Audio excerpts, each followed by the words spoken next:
Fala pessoal, estamos aqui para mais um vídeo. Meu nome é Arthur, eu sou analista de valores imobiliários e hoje a gente vai falar sobre o resultado da Asas 2154. Eu finalmente ouvi um call de resultados para ver como é que eles chamam isso aqui, né? 2154, whatever, né? Mas bom, vamos lá. A Asas é uma empresa que a gente acompanha, né? Desde que acompanhava Arezzo, Soma, tá? Empresa bem interessante, tá? Com números bem legais. Porém, o motivo principal de eu estar fazendo o vídeo hoje é um motivo positivo, né? Infelizmente, o tema central do vídeo de hoje nem vai ser tanto assim o resultado da Asas, mas é um tópico que eu já estava identificando já uma certa dificuldade no pessoal, mas agora assim ficou bem claro. Veio aquela na cabeça assim a visão do problema, né? Do problema que é bem importante para vocês, que é o seguinte: enquanto os números de uma empresa estão tudo redondo, a empresa está entregando e tal, todo mundo é mestre da análise. Então vamos tirar. Aqui é o histórico da Arezzo, né? Porque a empresa bom, juntou com a Soma, né? Então eu tirei mais um ano aqui. Não tem o que fazer, não existia asas, né? Antes de 2022, mas pegar o histórico da Arezzo, o histórico da Soma né, tem as mesmas qualidades, né? Então enquanto a empresa está crescendo, a receita pra caramba, EBITDA dobrando, o lucro evoluiu muito também, empresa sem dívida, gerando caixa, né? Esse ano até ela investiu mais e tal. Todo mundo vira mestre de análise, né. Ai, não sei o que lá, e a confiança sobe, e não sei o que lá, e essa galera não entende nada, e eu sou bom e tal.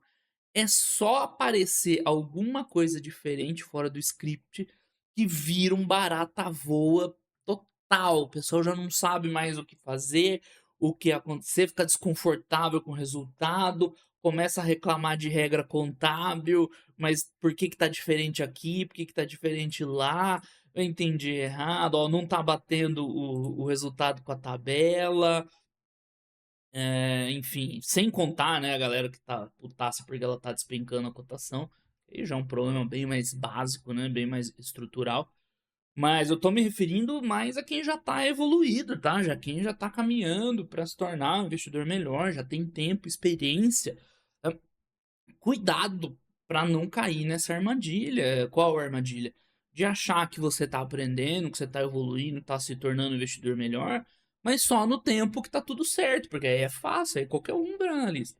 Qualquer um sabe perfeitamente achar empresa boa e não sei o que lá, moleza. Só ver aqui, ó, receita crescente, margens evoluindo, aqui a margem nem tava subindo tanto, né? Ah, tá, porque eu já tô botando aqui 24.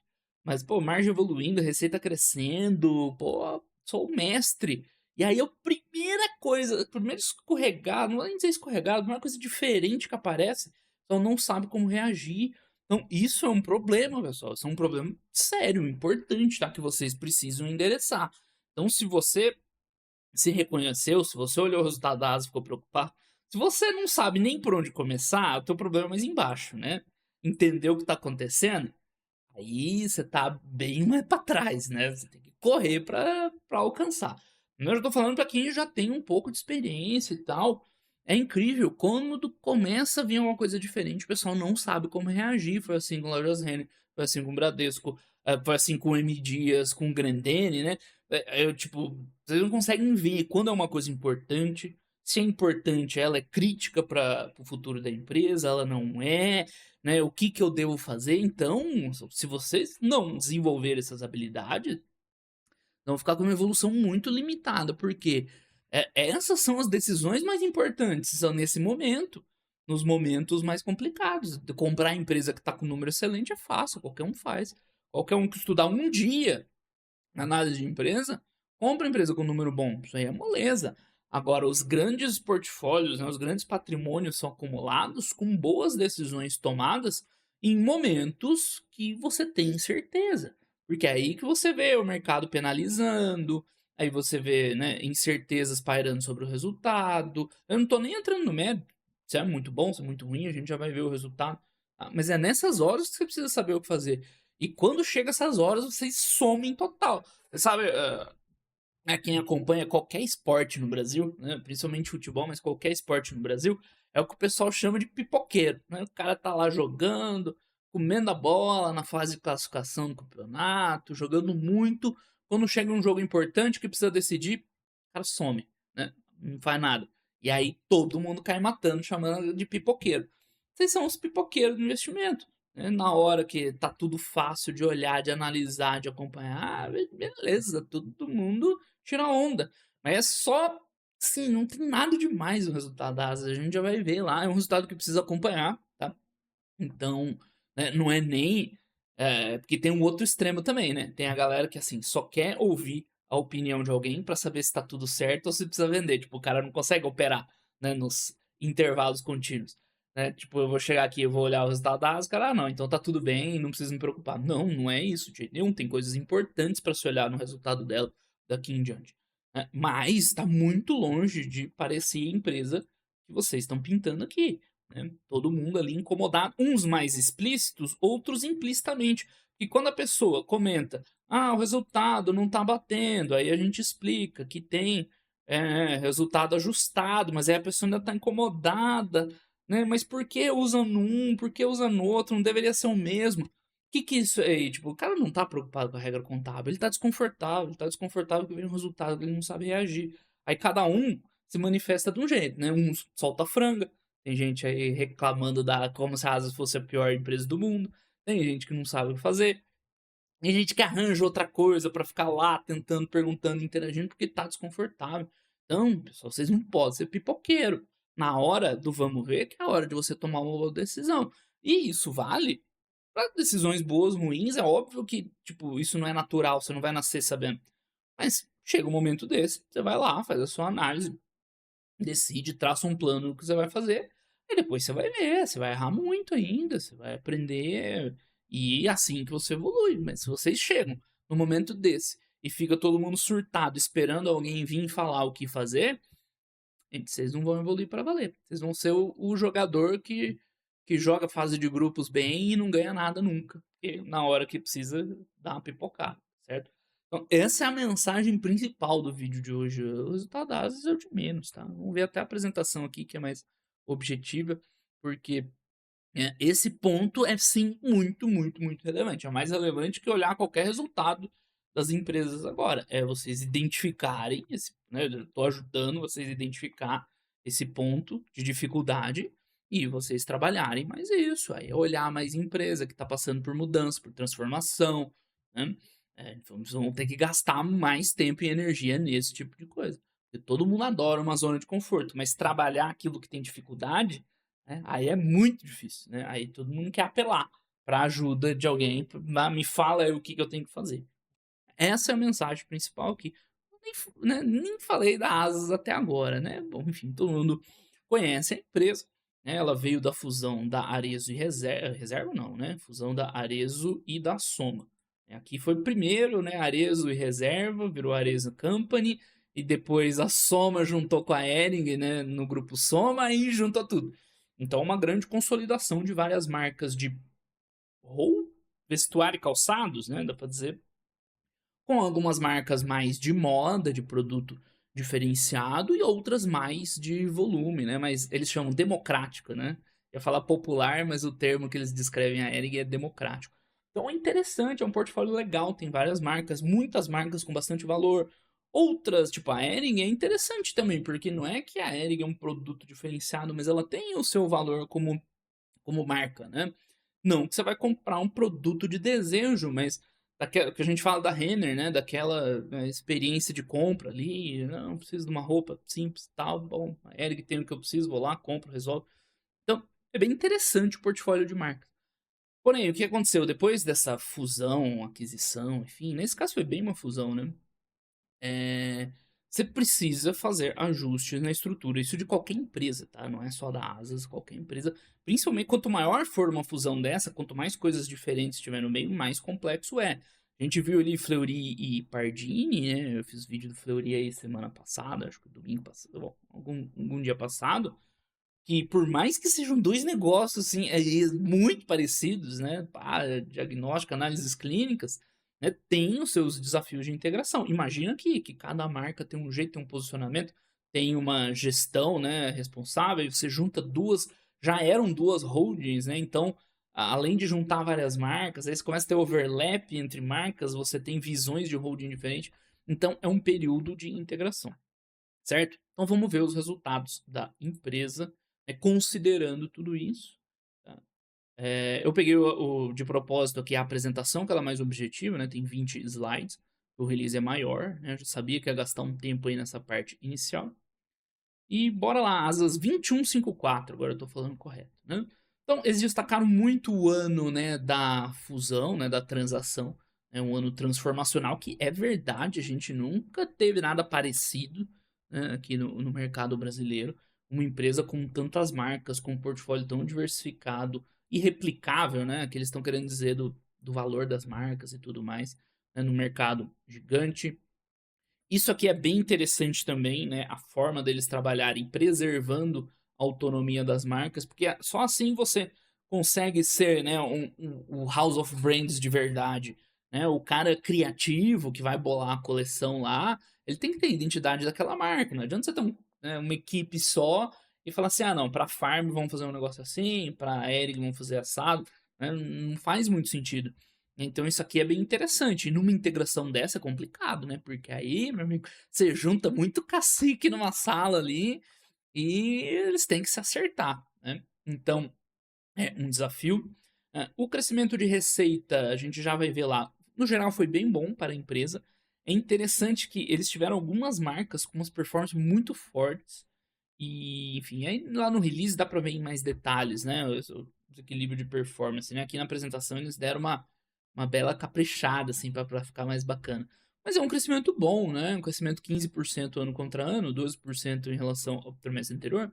Tá muito bom. É, você vê que eles destacam positivo. Ó, das nossas 4 unidades de negócio, 3 cresceram muito forte. Então, tá com performances um pouco mistas, o que não é um problema, mas é uma coisa para se acompanhar, tá? Não é uma coisa para enfim, é um ponto que ficou meio ali, né, escondido, mas que é importante, né? Eu tô aqui para justamente isso, tirar, né, desse debaixo do tapete para se prestar atenção, tá? Mas no geral, tudo muito bom ainda. Que mais, né? Então eles estão ainda trabalhando lá o vestuário democrático, né? Principalmente a Ering, que desde que a Soma tinha adquirido, ela já estava fazendo um trabalho de resgate, que já tinha dado bastante certo, mas aparentemente ainda não está no nível que eles desejam. Eles ainda enxergam um potencial maior e tal, que tem que performar melhor. Em termos de margem, isso é óbvio, né? Porque a Soma sempre reportava o resultado dela ex-Ering e a gente via diferença muito grande, né, das outras marcas da Soma para a Ering, por mais que ela já tenha melhorado muito. Né? Então a ideia aqui é continuar evoluindo a parte de vestuário democrático, né, que é onde está a Ering. Né? Então aqui foi um lugar que cresceu forte também. Eles destacaram muito o sell-in, né, para mostrar que está bem intenso assim, né, a movimentação, o aceite dos produtos. Embora a gente saiba que no final, né, para análise financeira da empresa, né, eu prefiro trabalhar com sell-out muito mais, né, porque é a ponta. Então, o que eles quiseram, que eles destacaram tanto o sell-in aqui? Né, para mostrar que eles estão alimentando bastante ali, né, os pontos de venda, né, os canais de venda deles, e isso é um movimento do tempo oposto, né? A gente está alimentando muito e isso vai ter saída lá na frente depois, né? Então, para multimarcas e tudo mais. Vestuário feminino, opa, vou voltar aqui. Lembrando que eles reorganizaram, né? Então tem vestuário democrático, que a gente acabou de ver. Vestuário feminino, onde estão as principais marcas, né, da empresa. Quer dizer, tem a Areia, agora não é mais principais, né? Na época da Soma eram as principais marcas, mas talvez o maior número de marcas, não sei nem se isso é verdade, né? Mas enfim, tem marcas importantes, como por exemplo a Farm. A Farm talvez seja a marca mais relevante aí de todo o grupo hoje, né? Crescendo muito, isso é bem positivo, né? Crescendo 23%, que é bastante, né? Destaque, claro, né, para Farm no Brasil, no exterior, que já vinha crescendo bastante, já contribui muito com o resultado da Asas inteiro, tá? O segmento vestuário masculino é o que tá, né, enfim, é o que tá tendo um pouco de reorganização, né, que, enfim, eles descontinuaram algumas marcas e tudo mais, isso é importante para entender esse resultado, tá? Então, também, ó, crescendo muito forte, o sell-in de destaque, todas as taxas cresceram duplo dígito, same-store sale de 20%, mas aqui eles descontinuaram, quer dizer, eles descontinuaram marcas em todos os segmentos, né? Mas, no geral, uma performance muito boa. Você nota que eles só falaram de 3, né? 3 das 4 unidades, né? Tiveram um crescimento forte, que são as 3 que estão aqui, né? Então, calçados foi um trimestre mais fraco, né? Não tá nos destaques. Por isso que eu falei, né? Tem que prestar atenção nesses detalhezinhos, assim, para pegar, porque senão a empresa vai querer destacar só o que é ponto positivo, né? Então, muita coisa para integrar. Então, o principal do resultado da Asas nesse trimestre foi. Nesse trimestre, não, no ano inteiro. Foi integração. Então, é muita coisa para integrar, para juntar o que dá para juntar, o que dá para tirar de redundante, né? O que dá para ter sinergia. E no qual mesmo o pessoal falou muito. A gente teve dissinergias esse ano.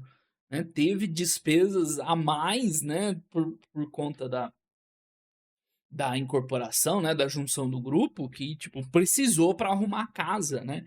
Então esse é um ponto importante para entender. A gente já vai ver o principal número, o principal dado financeiro desse resultado, entender o porquê disso, né? Para 2025, né, eles trabalham ali com um orçamento e tal, né? Eles já estão comentando que já vai, né, melhorar bem, né? Porque o orçamento que eles traçaram agora para 2025 já está considerando, né, várias dessas transformações, dessas mudanças. Bom, por falar em 2025, eles já destacaram logo de cara aqui, né? Então, otimizar a alocação de capital, né? Iniciativas de melhor retorno. Então, calçados, né? Tá aqui, retomada do crescimento, né? Você vê, eles podiam ter colocado ali nos destaques o resultado de calçados, né? Isso que eu falo. Importante estar atento nessas coisas, né? Enfim, reduzir despesa, novo conceito de loja e tal, né, o feijão com arroz ali da operação. Na verdade, todos são, né? Feijão com arroz de cada marca, né?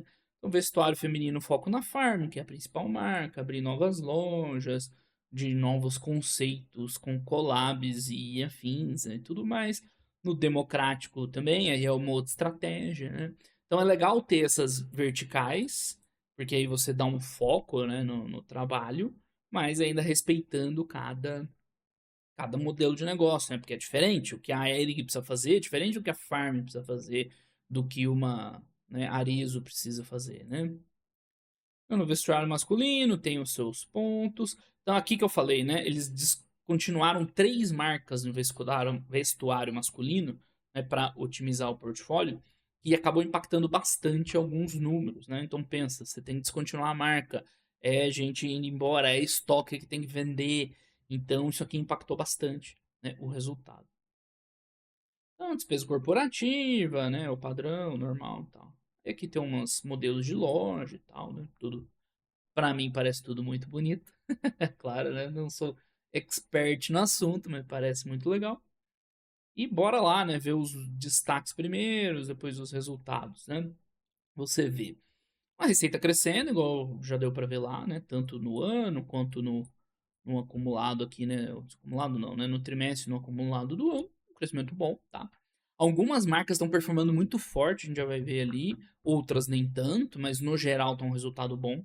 Você vê uma pressão de margem bruta que a primeiro momento né, você não gostaria de ver, porque assim, é toda essa questão de fusão, na integração e tal, não deveria impactar muito na margem bruta, né? Deveria impactar mais na margem EBITDA, que entra lá os gastos. Porém, lembra que eu falei lá da descontinuidade de 3 marcas e tal, masculino? Isso pesa na margem bruta, porque os caras têm que vender estoque, tem que liquidar e tal. Então pesa na margem bruta, tá? Então a margem bruta, eles até explicaram no call. Tem vários componentes, né, nessa queda, mas a maior parte deles está relacionado direto ou indiretamente com a integração e seriam, assim, né, efeitos one-off, chamam, né, que não devem se repetir, uma vez que a hora que zerar, zerou, né? Então até tá ok, nem foi uma grande queda também, né? Mas o que acontece? O lucro bruto fica mais pressionado, né? Com a queda de margem bruta. O crescimento de receita foi bom, não foi espetacular. Quer dizer, vai, 15% é bom, né? No ano, 10, né? Talvez um pouco mais modesto. Perdendo, né? Um ponto de margem bruta, o lucro bruto fica mais apertado. E aí, né? Entra o peso das despesas de integração mesmo que entra no operacional, né? Vai aparecer lá no EBITDA bastante coisa. E no lucro líquido tem um impacto adicional, né, que é a depreciação e amortização, que também aumenta com, né, uma empresa maior, com mais marcas. Então isso dá até pra gente ver aqui na nossa tabela, né. Isso que não pegou o ano inteiro ainda, né, vamos ver o trimestral. O trimestral acho que dá pra ver melhor ainda. Esse crescimento aqui, ó, olha só como é que disparou as despesas de depreciação e amortização. Claro, né, você tem mais um monte de marca lá e tal, né, empresa muito maior, e talvez tenha entrado algum impairment aqui, tá, eu não me lembro de verdade aqui se entrou, mas um peso grande. Então, pós-EBIT, né, ainda tem esse, se a gente fosse olhar EBIT, né, a gente pode olhar aqui também EBIT, você vê uma pressão maior ainda no resultado, né, porque tem um componente da depreciação e amortização, esse menos preocupante, né, com certeza. Então, o EBIT, ó, você vê, caiu bem do ano pro outro. Juntando no resultado financeiro, né, que deu uma pioradinha, você vê um lucro líquido abaixo, né? Teve questões tributárias nesse ano que a gente já vou falar, que é um outro ponto importante do resultado, mas você vê um lucro líquido bem mais fraco do que deveria ser, vamos colocar assim. Né? Então, isso que é importante, é essa hora que eu falei no começo, aí que você vai tomar as decisões, sem só parando aqui, vamos supor que vocês só olhassem isso no resultado, tá? Fazer a análise crítica, né? Esses impactos na margem bruta são preocupantes? Né? Muito pouco, né? Porque isso aí, o ano off vai passar, vai descontinuar, vendeu estoque, fechou a loja, gastou lá o que precisou, zerou, a vida que segue, certo? Os gastos no EBITDA no operacional ali são preocupantes? Não é que não são preocupantes, né? Mas claro que você vai ter um grau grande de gastos extraordinários pela junção das empresas. Porém, né? Só que a empresa precisa mostrar uma estrutura mais enxuta, não é automático. Aqui na margem bruta é meio automático. Né? Fechou as marcas, fechou as lojas, vendeu estoque, vendeu matéria-prima. Estavam falando, tem que vender matéria-prima, não só produto pronto, liquidar. É um trampo desgraçado. Fechou, velho, volta sozinho. Não precisa de grande esforço. Aqui, esses gastos não, tá? Não é assim automático. Lá gastamos, claro que tem gasto que é automático, tipo consultoria do processo de fusão. Você pagou lá, os caras fizeram o trabalho, não vai pagar de novo, não vai precisar. Mas tem que ser feito um trabalho para otimizar, né, fazer aquilo lá, né, cortar os gastos redundantes, otimizar a estrutura, né, organizar como é que vai ficar agora lá, desde a parte de outsourcing, do logística e tudo mais, né, até vendas e tudo mais. Então, aqui, não é que não é preocupante, que é só desconsiderar, mas também não é para ficar desesperado, porque se a empresa fizer um bom trabalho nesse período de integração, aquele orçamento que eles falaram que já está mais equilibrado e tudo mais, né, a tendência é que fique mais enxuto. A gente já vai ver o número, né? Quer dizer, aqui eu nem sei se eles colocaram. Né? O pessoal destacou os pontos positivos, né? Tem aqui, a gente já vai ver, né? O grande ponto se manifestou aqui. Crescimento muito alto de despesa. Quer dizer, não foi muito alto, sinceramente, né? Mas cresceu bem acima do lucro bruto, pressionou muito o EBIT, daí contando, né, com depreciação, amortização e resultado financeiro pesando, né, no final dá e imposto ainda, né, dá um lucro líquido mais baixo. Mas vamos voltar lá. Então aqui precisa acompanhar se a empresa vai fazer um bom trabalho. Ela tem todas as condições de otimizar isso aqui e ter um resultado fantástico. Todas as condições. Mas ela tem que fazer alguma coisa diferente desse que só vai. E aí, depreciação, amortização, né? Dane-se, a gente sabe, né? Quem quiser não, né? O que vocês deveriam fazer, abre lá a DFP. Eu não vou abrir hoje, porque todo vídeo que eu faço, ó, né, tem um ponto chave ali, eu paro aqui, abro a DFP e mostro. Não, agora tá na conta de vocês. Abre lá a DFP, vê o que que tá amortizando mais, né? Vê se tá tranquilo, se é só, né, as questões da marca, se tá amortizando, né, a parte da aquisição e tudo mais, para ficar tranquilo. O resultado financeiro não tem muito o que fazer também, né? A taxa de juros está mais elevada. Vamos dar uma olhada na dívida? Isso aqui eu vou olhar com vocês. Vou dar uma colher de chá. Ver se você vê que teve um aumento grande aqui, né? Mas provavelmente a gente está considerando aqui o. Opa, peguei a template errado. Está considerando aí valores de leasing, né? Para chegar nesse 4,3. Sem o leasing, né? Ficaria um valor um pouco mais alto, né, mas já bem mais razoável. E lembrando, né, o EBITDA ele está pressionado por todos esses efeitos. Então, como uma empresa um resultado que né, a Atlas sempre teve, é esperado que você vai gerar mais caixa, vai desalavancar, vai ter um impacto menor no resultado financeiro para frente, né? Aqui aumentou bastante o leasing, né? Tem 800 milhões na conta. Então a dívida mesmo é só 3, né? Ao contrário desses.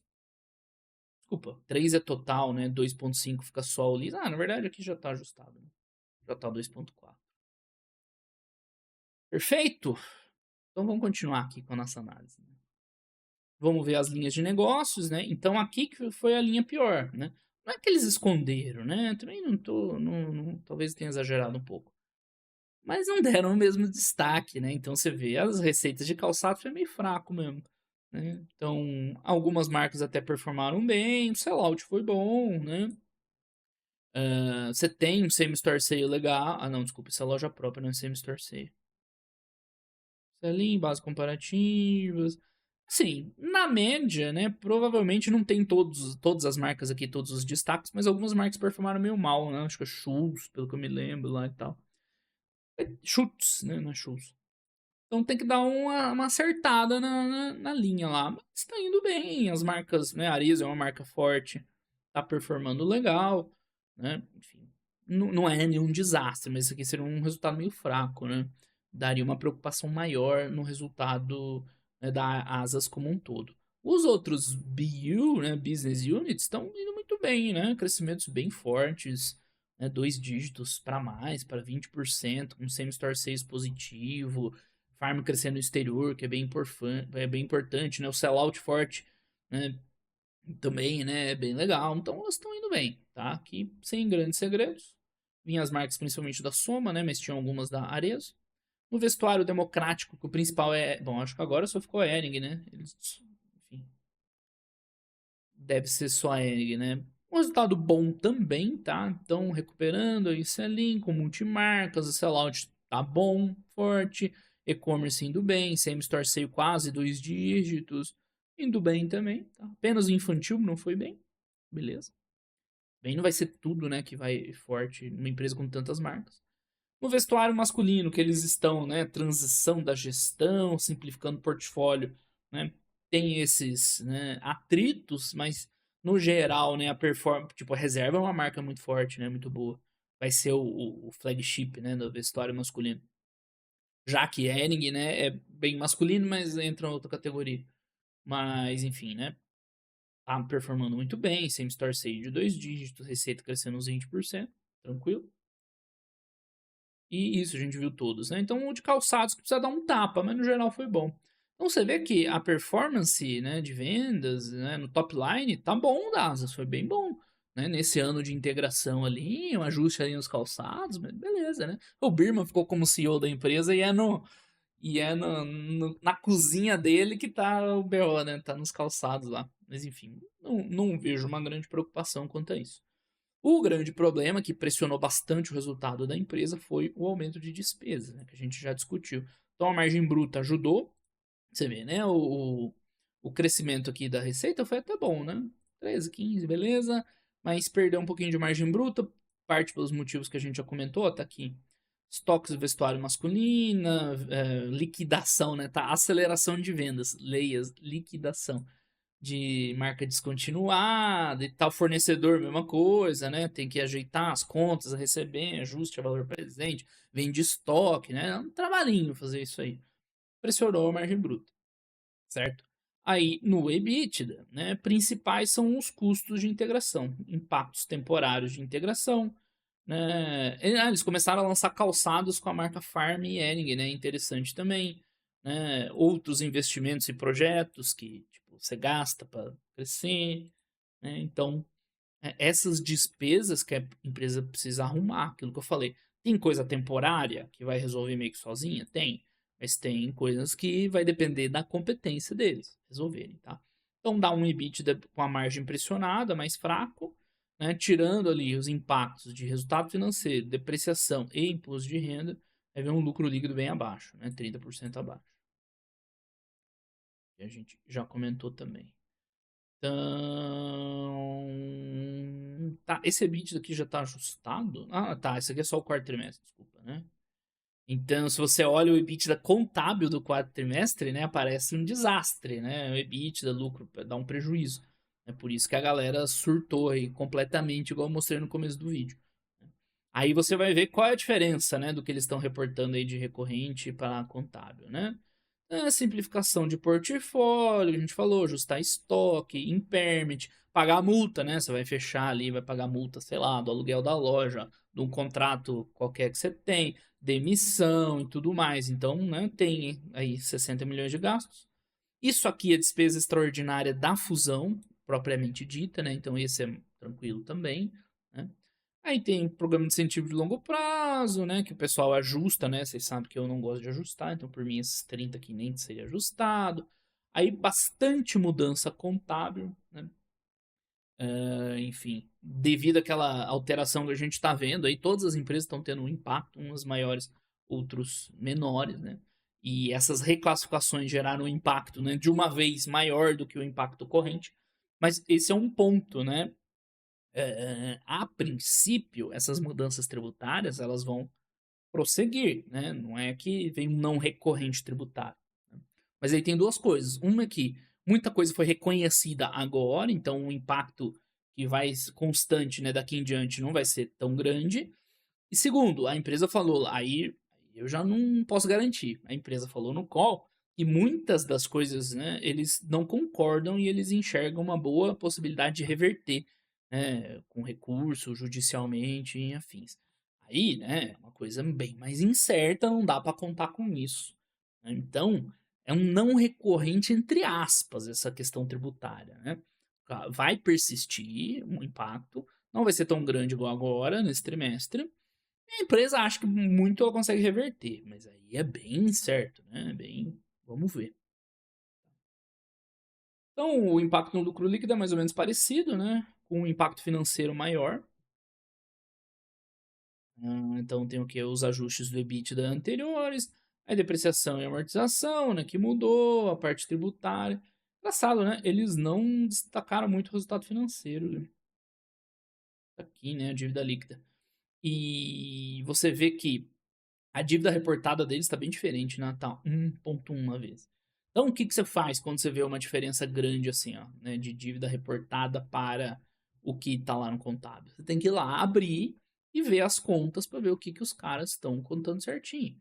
Então, vamos ver o caixa, nossa, aqui tá certo, 700 milhões. Tá batendo com o que eles estão reportando, ok. Né? Eles têm uns contratos que eles estão somando aqui, beleza, né? Isso aí não dá muita diferença. A dívida bruta aqui tá 2,6, né? Exatamente a dívida bruta que a gente tem. Então, até aqui não tem nada diferente. Então, os grandes pontos estão, né, nos ajustes aqui, né? Porque, enfim. Quer dizer, na verdade, o que? 2,7 com 700 vai dar 2. Ah, descobri onde é que tá o grande ponto. Tá vendo? Tem que fazer essa análise. Nem eu tinha me tocado nisso. Qual que é o grande ponto aqui, né? Tá no EBITDA ajustado que eles estão calculando. Esse aqui é aquele EBITDA contábil que a gente viu a reconciliação aqui em cima. Né? É isso aqui, ó. O EBITDA contábil, negativo 42. Então, o problema não tá no endividamento, exatamente. O endividamento tá do jeito que sempre foi ali, né? Uma vez, mais ou menos. Não é um problema. O problema tá no EBITDA contábil que tá muito alto. Ou tá muito baixo. Né? Se você dividir, né, isso aqui pelo EBITDA ajustado, aí daria mesmo nível de endividamento de sempre, né? Um pouquinho mais, um pouquinho menos. Então é isso que vocês têm que fazer quando aparece uma coisa diferente. Olha lá onde tá dando diferença. É porque fica todo mundo desesperado. Ah, por que, que tá dando tanto aqui na tabela e tanto. E a empresa falou tanto no release. Vocês têm que olhar lá e ver de onde tá a diferença. É isso que é analisar a empresa. Né? Não é só ficar vendo se veio bom, se veio ruim. Né? A gente já viu, na verdade a dívida não aconteceu muita coisa, né? É o EBITDA contábil que está muito baixo e a empresa está reportando isso aqui sobre o EBITDA ajustado. Tá escrito aqui, né? Não é nenhum segredo. E é isso, tá, pessoal? Essa foi aí a análise da Asas que a galera absolutamente surtou. Vocês viram que não tem nada de absurdo, de extraordinário, né? Que eu achei, assim, de diferente. Foi mais tipo assim, eu achei que eles não destacaram tanto aquela né, a performance mais fraca ali dos calçados, embora estava lá, né, ninguém escondeu nada, só não destacaram. Mas o resto tá tudo escrito ali, não tem nada, nenhum segredo, não tem uma análise elaborada. Então não tem motivo pra vocês ficarem tão desesperados assim, né, ficar perdido e não saber o que fazer. Não teve nada de muito diferente, de uau, precisa entender disso, daquilo, né? O endividamento a gente viu ali é mais, né, uma questão ali do EBITDA, né, do denominador do que do numerador. Sobre a questão tributária, não tem. Esse talvez era um pouco mais difícil de entender, né? Mas, cara, se você está investindo em ações no Brasil e tem uma mudança tributária importante de um ano para o outro, você tem que se virar e entender o que está acontecendo. Porque isso aí impacta todas as empresas, umas mais, outras menos. Né? Quase todas, velho. Então é uma coisa que você tem que se virar e ir atrás. Porque não vai ser problema só na Asas, vai ser em várias outras empresas, né? Ela tem que correr atrás. E, de novo, não foi difícil, tá? Analisar. Não tem nada de difícil aqui, certo? Então, é um ponto que vocês precisam trabalhar e melhorar. Um lucro de 1 bilhão, não recorrente tributário, é aquele questão, né? Não recorrente entre aspas, mas eu expliquei bem isso. Vamos ver os destaques aqui, né? Essa é uma análise que a IA pode errar, né? Entre aspas. Não errar, mas ela vai ver o número ali e ela não vai ter essa visão que a gente tem de longo prazo, do que é permanente, do que é temporário. Então, ó, né, eu já vi que veio a nota 3 aqui regular. E olhando friamente, né, não dá pra dizer que tá errado. Mas vamos ver a frase aqui, é o conclusão. Crescimento sólido de receita, unidade de vestuário, tudo. Vai, as de vestuário foram bem, de calçados que não.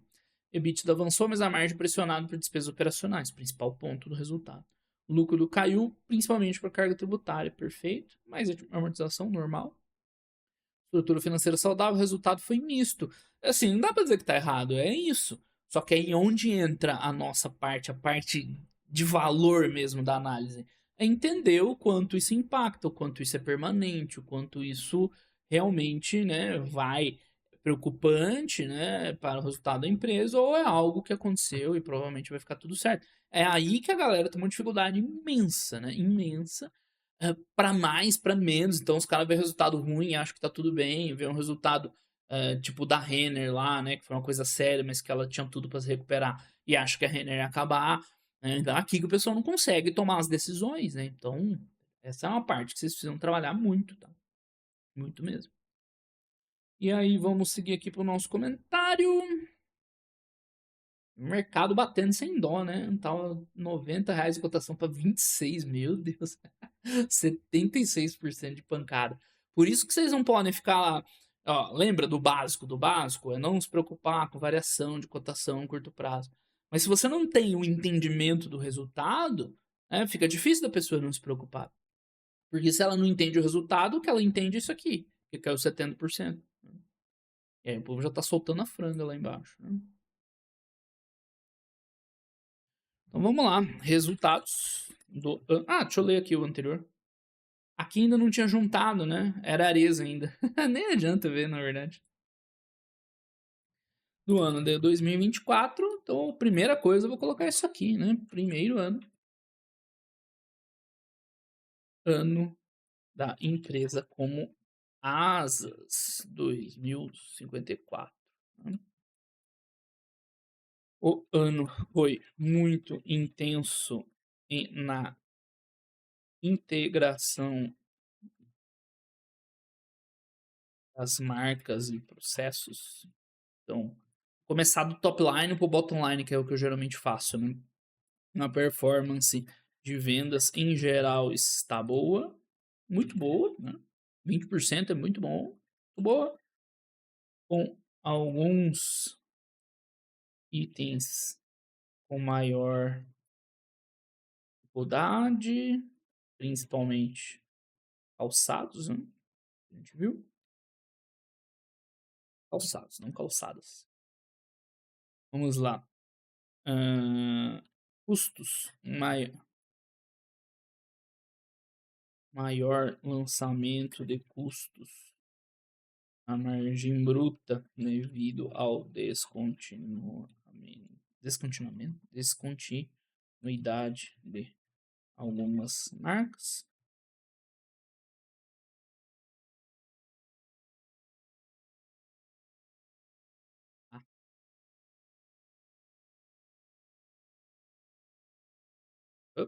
De novo errado.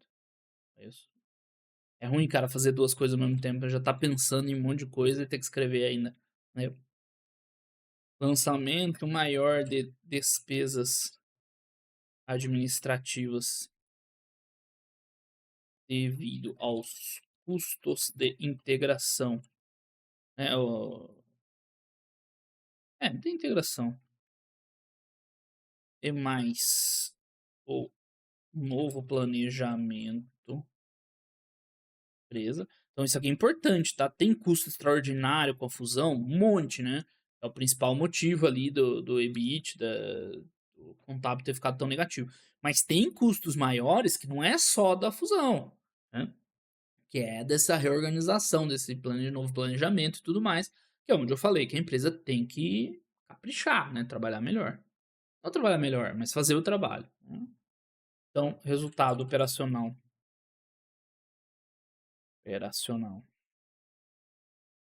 Ou margem pressionada pelo aumento desses custos,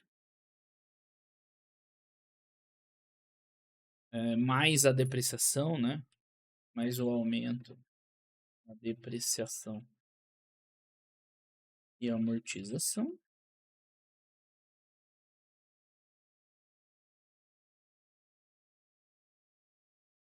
E do ponto, né? O lucro líquido teve um impacto ainda maior devido às mudanças tributárias que devem, vou colocar assim, tá? Devem continuar impactando a empresa. Primeiro, né? Que não é nenhuma garantia que eles vão reverter alguma coisa. Segundo, que, enfim, a princípio é isso, né? Se conseguir recuperar alguma coisa, ótimo. Certo? Então vamos lá. Tem que falar do básico, né? Que este ano foi fundamental na história da Asas, que nasceu como uma empresa de muito destaque pelo seu tamanho, né? A empresa está dando lá 15 bi de receita, pelo portfólio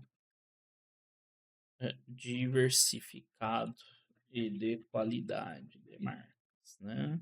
Contudo, o ano foi composto por muitos desafios,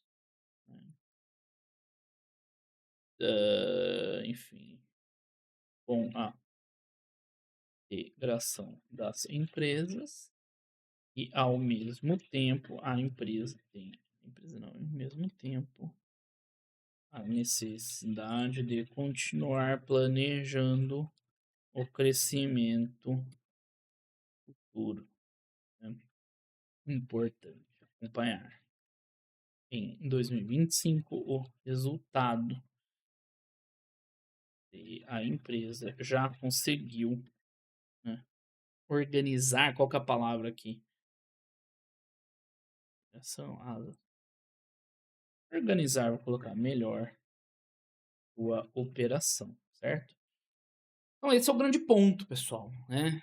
Que do vídeo, né? Ter esse resultado crítico a hora que importa, né? E aí, essas despesas, né? É esperado que diminua, né? Que resolva, é garantido, não, isso aí é temporário, pode cortar, não é, né? Esse tipo de coisa vai impactar, mas o crescimento tá compensando, como é que tá o top line, as marcas continuam boas, senão o cara começa a falar qualquer porcaria e dane-se, né? Então é esse raciocínio crítico que é o que faz a diferença.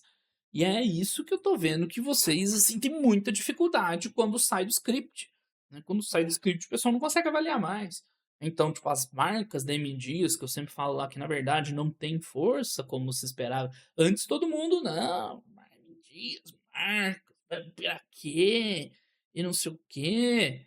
Aí começou a vir resultado ruim, você não consegue identificar que, na verdade, as marcas não eram tão fortes, né? A Camil, com aquela história de não sei o quê, né? Arroz e feijão todo mundo come, não vai, né? A empresa não vai parar de vender nunca.